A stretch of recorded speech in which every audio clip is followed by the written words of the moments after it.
Antyodaya എക്സ്പ്രസിന് കാസർഗോഡിൽ stop അനുവദിക്കണമെന്ന ആവശ്യമുന്നയിച്ച് പ്രവാസി കോൺഗ്രസിന്റെ ജില്ലാ അധ്യക്ഷൻ ശ്രീ പത്മനാഭന്റെ നിരാഹാര സമരം ഇന്നേക്ക് 6 ദിവസം പിന്നിടുന്നു. കാസർഗോഡ് എന്ന ജില്ലയെ കേരള സർക്കാരും കേന്ദ്ര സർക്കാരുകളും അവഗണിക്കുന്ന ഒരു കാഴ്ച വളരെ വേദനയോടാണ് കാസർഗോഡ് ജില്ലക്കാർ നോക്കിക്കണ്ടത്. ഈ അടുത്ത് പാവങ്ങൾക്ക് വേണ്ടി എന്ന് ഏറെ കൊട്ടിഘോഷിക്കപ്പെട്ട് ആരംഭിച്ച ഓൾ ജനറൽ കമ്പാർട്ട്മെൻറ്റായ അന്ത്യോദയ എക്സ്പ്രസ് തുടക്കത്തിൽ കാസർഗോഡും സ്റ്റോപ്പ് ഉണ്ട് എന്ന വാർത്ത വളരെ സന്തോഷത്തോടെയാണ് കാസർഗോഡ് ജില്ലക്കാർ ശ്രവിച്ചത്.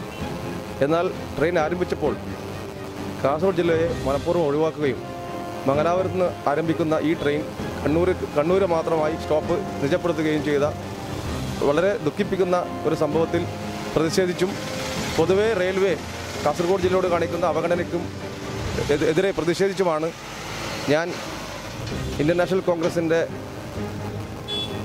ധീര നേതാക്കന്മാർ ചൂണ്ടിക്കാണിച്ചു തന്ന അല്ലെങ്കിൽ കാട്ടിത്തന്ന സഹന സമരത്തിൻ്റെ പാത തിരഞ്ഞെടുത്തത്.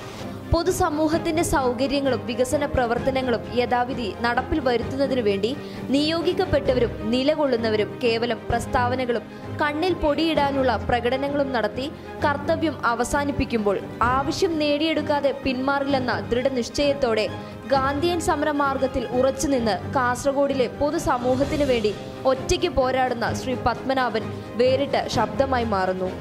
പൊതുസമൂഹത്തിന്റെ നന്മയ്ക്കും നാടിന്റെ വികസനത്തിനും വേണ്ടി നിലകൊള്ളുന്നു എന്ന് പറയുന്നവർ ഇദ്ദേഹത്തിന്റെ പ്രവർത്തനം മാതൃകയാക്കി സമരമുഖത്തേക്കിറങ്ങാൻ തയ്യാറാവുക.